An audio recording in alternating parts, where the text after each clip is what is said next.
registrar el caso de una denuncia de una persona desaparecida. Una es por un registro, sin abrir carpeta de investigación, y otra es abriendo carpeta de investigación. No sé si sea este el caso. Dicen que no. Pero lo revisamos con gusto para poder apoyar. Pero lo que estamos planteando es que cuando se denuncia la desaparición tiene que abrirse una carpeta de investigación. No puede quedarse en un registro. Si hay una familia que está denunciando a una persona, que hay la desaparición de algún familiar, amigo, tiene que abrirse una carpeta. Si la persona afortunadamente aparece en los siguientes días, pues ya la carpeta se cierra. Pero no puede ser que las fiscalías tengan por un lado el registro sin carpeta de investigación y por otro lado las carpetas de investigación. Entonces lo que estamos planteando en la ley, esta reforma, es que se abra la carpeta de investigación y que se le dé seguimiento, evidentemente. Y bueno, ya el caso de que no se le dé seguimiento a una carpeta, pues habría que ver por qué. Pero hay que ver en este caso en particular si se abrió o no la carpeta de investigación. Entonces, con gusto pedimos ahí a la Secretaría de Gobernación, a Arturo Medina, que pueda revisar el caso. Tengo copia de las solicitudes y de la respuesta en donde le dicen pues que la carpeta no existe, entonces pues... Es que hay que ver si no fue que se registró y no se abrió la carpeta. Porque eso hoy por ley se permite. Y desde nuestro punto de vista no debe ser así. Si hay la denuncia de una persona desaparecida, tiene que abrirse obligatoriamente la carpeta de investigación. Y si, repito, afortunadamente aparece, pues se cierra la carpeta. Pero no que se quede en un registro que después nadie le da seguimiento. Ese es uno de los planteamientos que tenemos en la ley y revisamos el caso. Gracias, Presidenta. Y bueno, el miércoles 14 de mayo fue detenida la expresidenta del Tribunal Superior de Justicia del Estado de Guerrero, Lambertina Galeana, vinculado con la supuesta destrucción de videos relacionados con el caso Ayotzinapa. A partir de esa detención, varios columnistas han vuelto a involucrar al secretario de Seguridad Pública, Omar García Harfuch, y al exgobernador Ángel Aguirre Rivero en este asunto. Preguntarle, Presidenta, si en este nuevo giro de caso, pues también se está investigando o se va a investigar a algunos de estos personajes mencionados, pues a los que se les ha linchado de manera mediática. Y también preguntarle, Presidenta, ¿qué se espera de la detención de la exmagistrada, ¿no? Si va a aportar nuevos elementos para resolver pues el caso de la desaparición de los 43. El caso de Omar se ha explicado muchas veces y él lo puede volver a explicar, y que él no estaba en Guerrero en aquella época, y se ha explicado en muchas ocasiones. Entonces ahí no veo ningún problema. De todas maneras, la investigación la hace la Fiscalía General de la República. Que en particular en este caso de esta persona, que es algo que, como me he estado reuniendo con los familiares, con los padres y las madres, es algo que ellos preguntaban. ¿Qué fue lo que pasó? Y ya se puede explicar después con más detalle cuando hablemos de este caso. Algunos de los autobuses en los que viajaban los jóvenes se detuvieron en el Palacio de Justicia y después desaparecieron los videos del Palacio de Justicia. Presuntamente sí existían, pero se borraron. Por fallas técnicas de la magistrada. Según la Fiscalía hoy, la Fiscalía Especializada, pues lo que está investigando es por qué esos videos se borraron. Y esa es la presunta acusación que se le está haciendo a la entonces presidenta del Tribunal Superior de Justicia del Estado de Guerrero. Ese es motivo que los padres y madres desde hace tiempo habían estado planteando, porque esos videos se habían borrado. Entonces ese es el caso.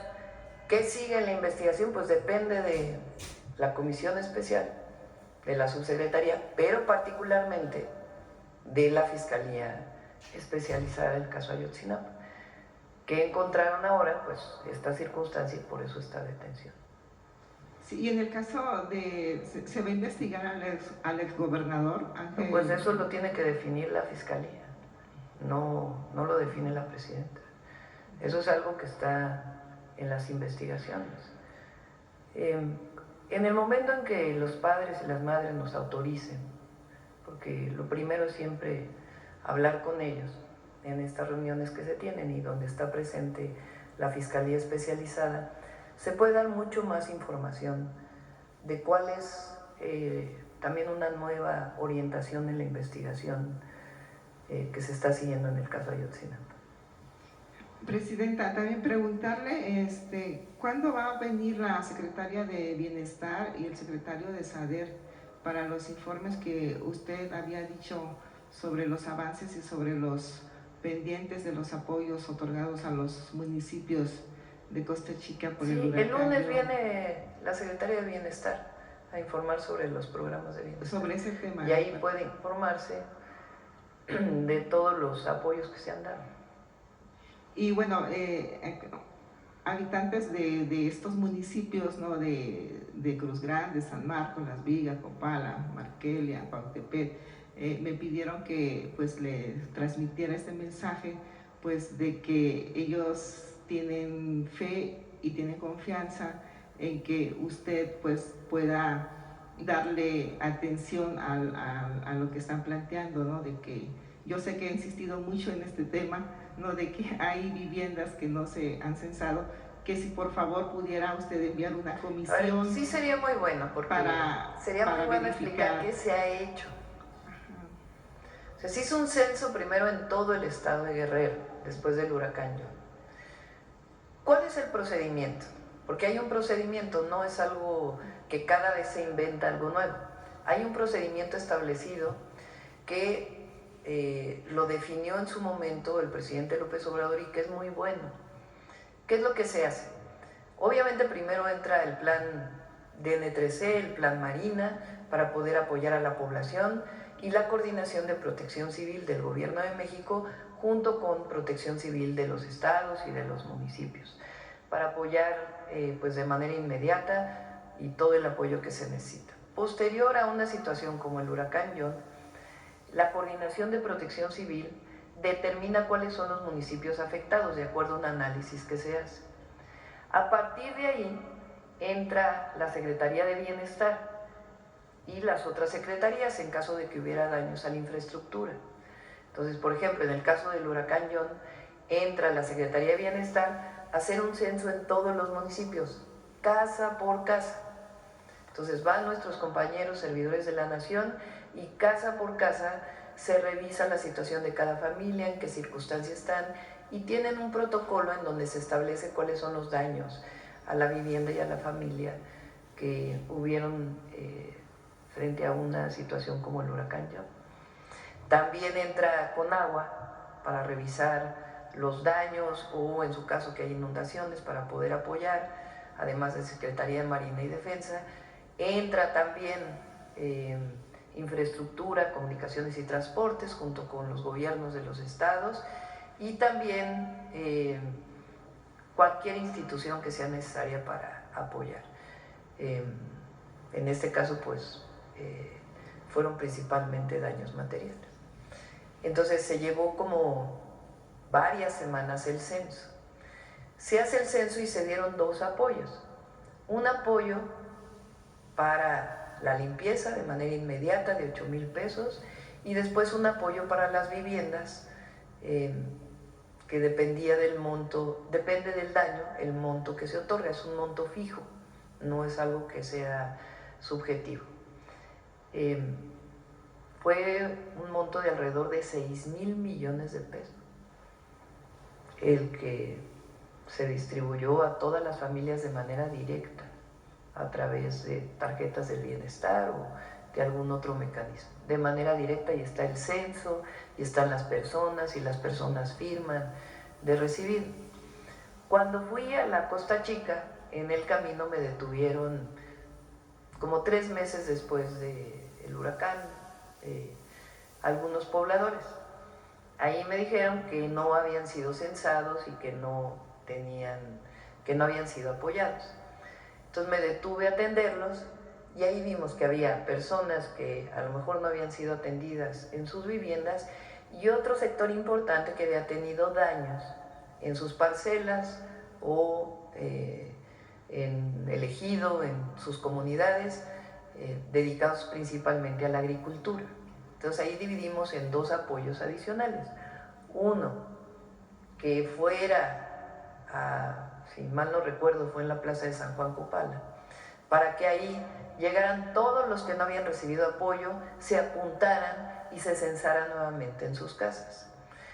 Para que no fueran los mismos compañeros que hicieron el censo, mandamos al compañero responsable de los servidores de la Nación de la Ciudad de México.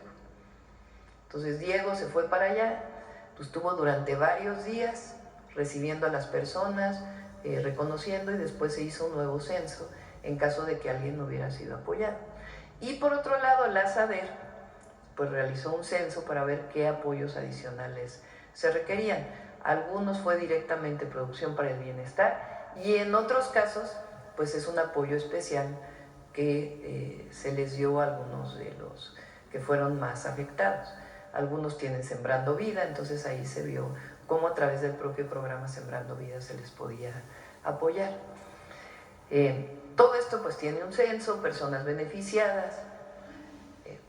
Entonces se ha hecho un esfuerzo muy grande. Si todavía hay una persona que por alguna razón no recibió el apoyo, se le puede ver.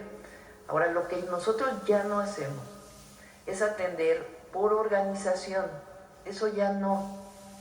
Es una atención individual. Porque en el pasado, cuando existía el Fonden como tal, se atendía a organizaciones. ¿Y qué pasaba con ello? Pues los líderes se quedaban con una buena parte del dinero que le correspondía a la gente. Eso se los dije ahora que estuve en Acapulco. Les dije, de manera individual se atiende. Y si hay una organización, pues se atiende también por Bienestar o Secretaría de Gobernación. Pero no es que la organización dé la lista, a estos son a los que tienes que apoyar, no. Tiene que ser un censo de bienestar, porque si no se presta pues a corrupción o a malos manejos de los recursos. Entonces, no se abandonaba a nadie. Si todavía queda alguna persona, pues yo dije, que se acerquen a los compañeros de bienestar o que llamen directamente a la línea de bienestar para que se le pueda atender de manera personal. Y el lunes que venga Ariadna, lo hicimos ahora que estuvimos en Acapulco, pues que informe todos los apoyos que se dieron en su momento con el huracán Otis y después con el huracán Iota. Gracias, Presidenta, pero solamente me permite una precisión. Justamente cuando usted fue a Costa Chica el 17 de enero, en donde lo detuvieron en San Francisco, que usted dio la indicación para que se hicieran los censos en los municipios de Costa Chica, o sea, San Marcos, Cruz Grande, Las Vigas, Copala, Marquelia, etcétera. Solamente se hizo el censo a los pobladores de Copala. Pero ahí cuando estábamos porque es importante, cuando me bajo yo del vehículo y había personas de distintas comunidades, les pregunté, ¿les parece que el lunes de la próxima semana esté aquí Diego para recibirlos a todos independientemente del municipio del que sean? Y todos dijeron, sí, nos parece muy bien. Pero no se atendió de otros municipios, Presidente.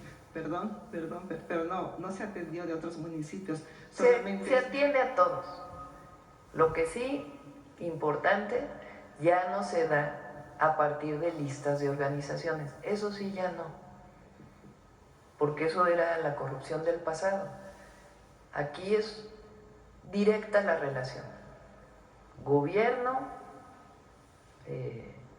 damnificado, ciudadano, ciudadana, que tuvo alguna afectación, familia afectada. ¿Podría ser que se acerquen con Iván Hernández, el delegado de Bienestar de Guerrero, Sí, para por que supuesto. Sí, él por le dé supuesto. seguimiento? Sí, por supuesto. Gracias, Presidenta. Gracias. A ver.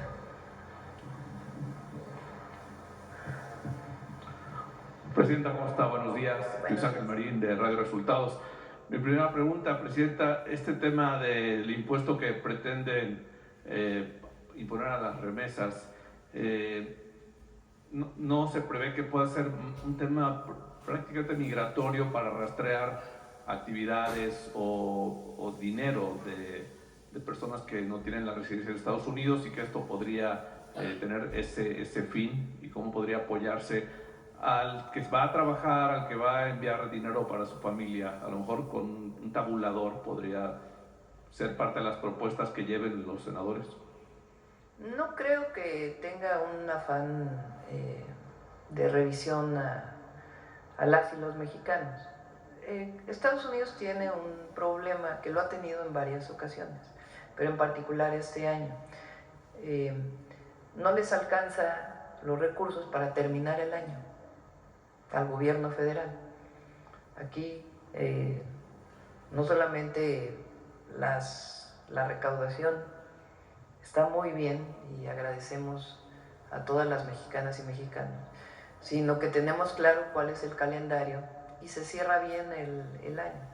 Bueno, allá tienen un problema, y es que normalmente se endeudan para poder cerrar el año. Tienen un déficit en este momento para poder cerrar el año. Entonces, la comisión del Congreso tiene un paquete de medidas para aumentar la recaudación. En ese paquete de medidas plantearon el 5% de las remesas a todos los países que envían, que personas que tienen papeles de trabajo, que envían o no a sus connacionales. Repito, la India es el primer país receptor de remesas. Entonces, no creemos que tenga un afán de persecución a las y los migrantes. Es más bien un asunto de recaudación. ¿Qué decimos nosotros? Pues que recauden en otro lado, porque aquí es discriminatorio y además viola un tratado firmado entre Estados Unidos y México. Y además están afectando a los de menos ingresos, de allá y de acá. Gracias, Presidenta. Sí, bueno, expertos prevén que no se llegue a la meta de 22,000 millones de dólares que pretende el Congreso en 10 años. Mi siguiente pregunta: ayer muy interesante el anuncio del aumento a los maestros, este 9% retroactivo a enero, y a partir de septiembre este 1%. La CENTE lo considera insuficiente. ¿Algún comentario a esto? Fíjense, el aumento salarial a los maestros representa casi 36,000 millones de pesos este año. Entonces es un esfuerzo importante. El salario de las y los maestros pasó de cerca de 9,000 pesos que ganaban en el 2018, y este año va a alcanzar casi 19,000 millones, 19,000 pesos, perdón, 19,000 pesos. Ojalá pudiéramos dar más, evidentemente, pero el presupuesto pues no necesariamente alcanza para todo. ¿Qué es importante? En el último año el presidente López Obrador planteó que el salario mínimo de un maestro frente a clase fuera equivalente al salario medio del IMSS. Con este aumento del 9% y después un 1% adicional a partir de septiembre de retribución a los maestros y las maestras, el salario que van a tener es superior al salario medio del IMSS del mes de abril. Entonces es un esfuerzo que se está haciendo, y además porque consideramos que las y los maestros son lo mejor de México. Durante años, ayer estuvieron pasando aquel video de Claudia X González burlándose y calumniando a las maestras y los maestros de México, y además llamando a la represión. Nosotros no somos así. y va a haber diálogo con la gente. Entonces fue el aumento salarial, una semana más de vacaciones, es decir, aumentar una semana del calendario escolar para las vacaciones. En mi época, tengo 62 años, cumplo 63 este año.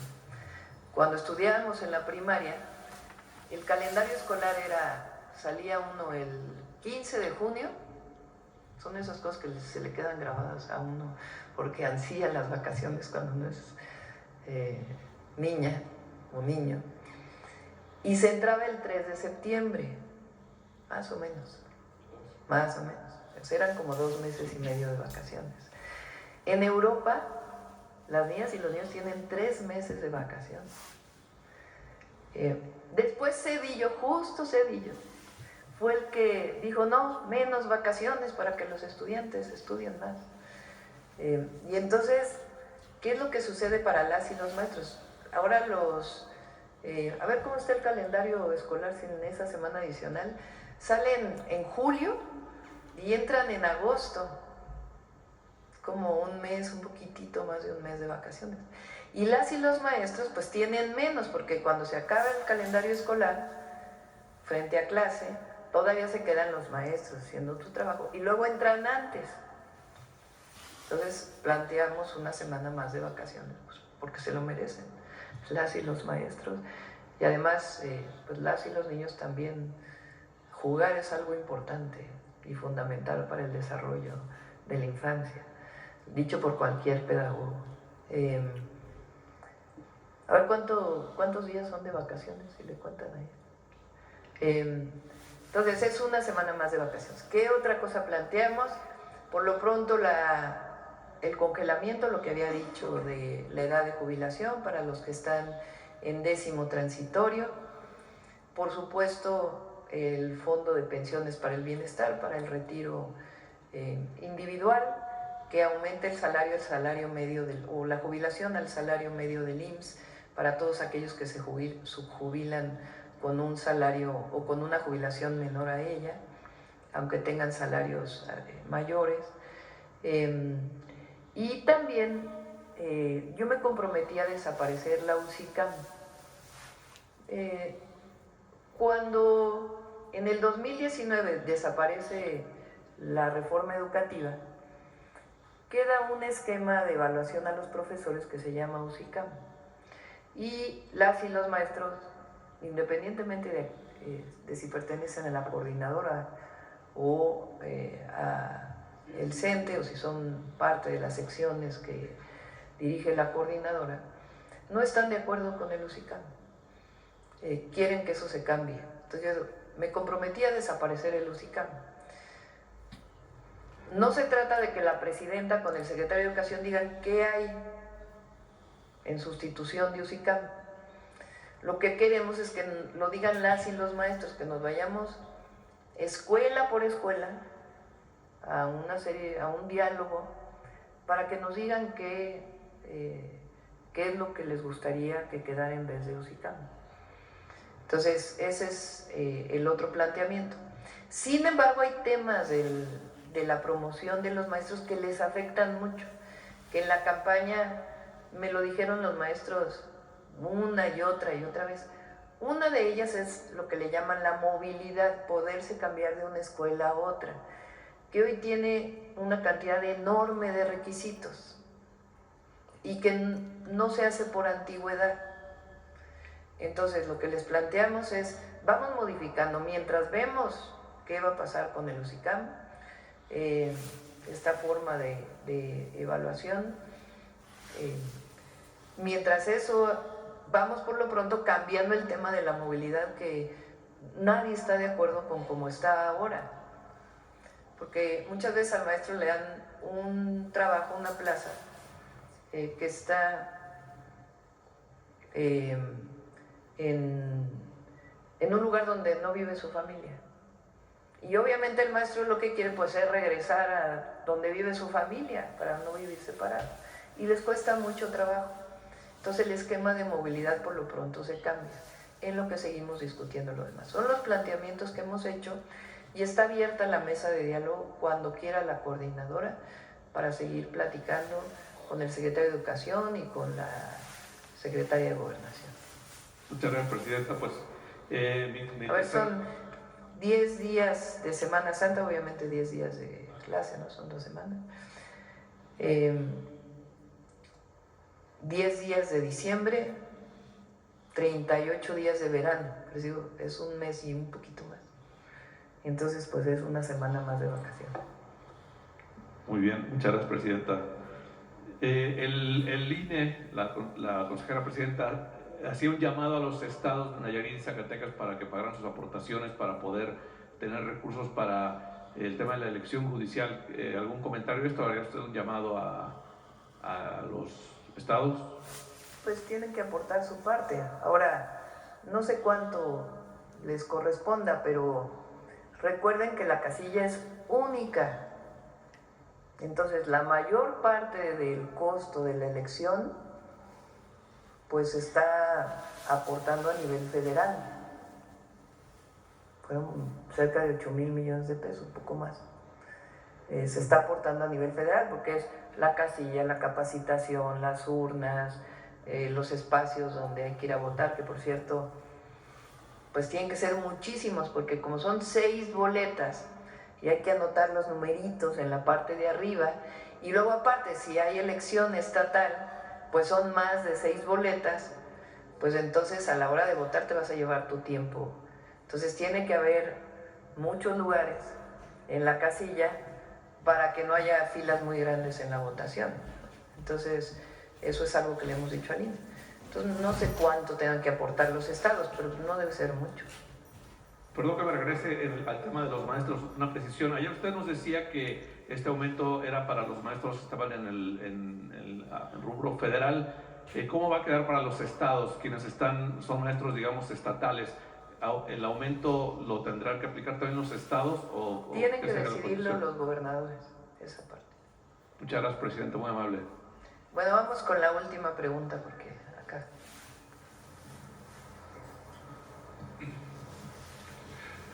Gracias, buenos días, Presidenta. Mauricio Bautista, de la Jornada de Estado de México y la Jornada de Hidalgo. 2 temas, Presidenta. Usted mencionó que su gobierno buscará entrar en comunicación con otros países como parte de la estrategia para detener esta iniciativa que busca agravar las remesas en Estados Unidos.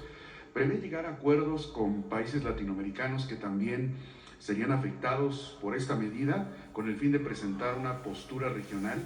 Y en otro tema, Presidenta, en días recientes ha habido protestas por las tarifas autorizadas para los distribuidores de gas, que ya sostuvieron una reunión con la Secretaría de Energía. ¿Cuándo se resolverá este problema? ¿El tema del gas otra vez? Sí, ha habido protestas por parte de los distribuidores de gas debido a esta tarifa que tienen de los gastos de operación.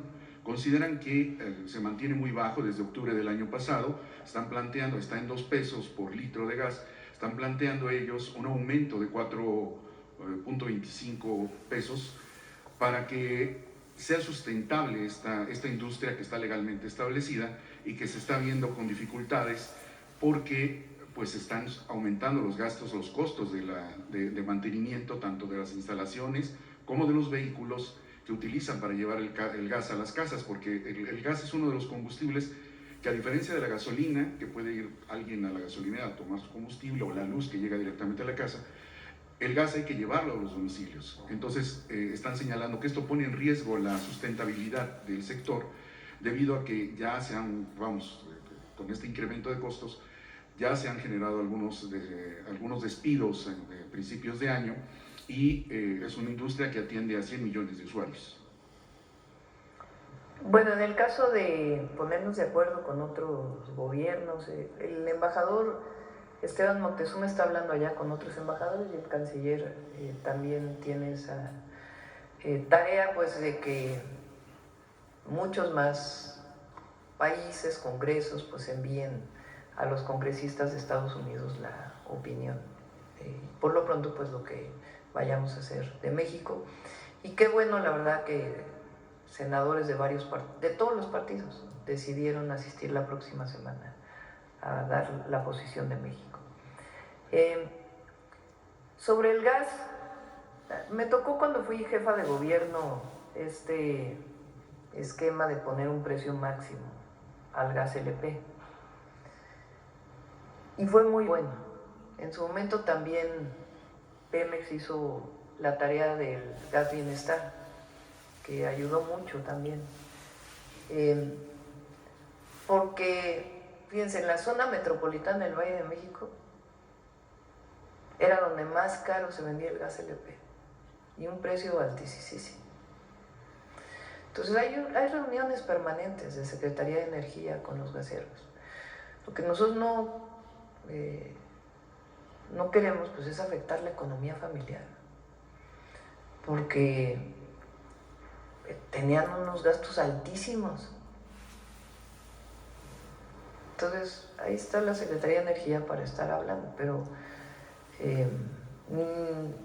que sean los costos que tengan, no otros costos que dicen que tienen, ¿verdad? ¿Se prevé en el corto plazo tener algún acuerdo con los distribuidores? La Secretaría de Energía se reúne con ellos. Muy bien, muchas gracias.